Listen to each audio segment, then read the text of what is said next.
সেজদা হলো আল্লাহর প্রতি বান্দার পূর্ণ আত্মসমর্পণ ও বিনয়ের চূড়ান্ত প্রকাশ। এটি শুধু একটি শারীরিক ভঙ্গি নয়, বরং আত্মার গভীরে অনুগত্যের প্রতিচ্ছবি। এই সেজদাই শয়তানের জন্য সবচেয়ে বড় বেদনা ও অপমানের কারণ, যার পেছনে লুকিয়ে আছে এক চিরন্তন ইতিহাস ও আধ্যাত্মিক সত্য।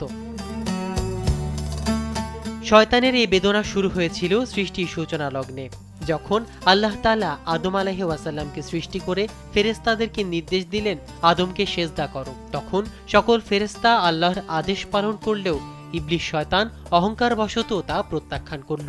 সে বলল, আমি তাকে সেজদা করব না, আমি তার চেয়ে উৎকৃষ্ট।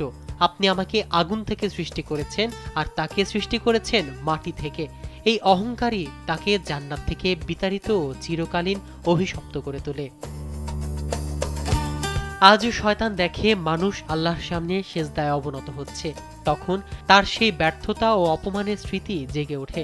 রাসূলুল্লাহ সাল্লাল্লাহু আলাইহি ওয়াসাল্লাম বলেছেন, যখন মানুষ সেজদায় আয়াত পড়ে সেজদা করে, শয়তান তখন কাঁদতে কাঁদতে বলে, মানুষ সেজদা করল, জান্নাত তার জন্য, আমি অস্বীকার করলাম, জাহান্নাম আমার জন্য। সহিহ মুসলিম, আয়াত ৮১। সেজদা আসলে শয়তানের অহংকারের বিরুদ্ধে মানুষের বিনয়ের বিজয়। এটি বান্দাকে আল্লাহর সবচেয়ে নিকটবর্তী করে তোলে।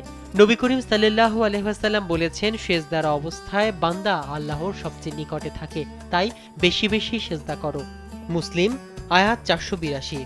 অতএব সেজদা কেবল একটি ইবাদত নয়, এটি আধ্যাত্মিক যুদ্ধের ময়দানে শয়তানের অহংকারের বিরুদ্ধে মানুষের বিনয়ের চূড়ান্ত বিজয়ের প্রতীক।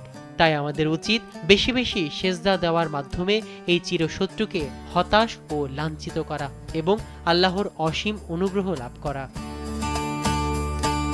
মাহমুদুর রহমান সিয়াম, কালবেলা।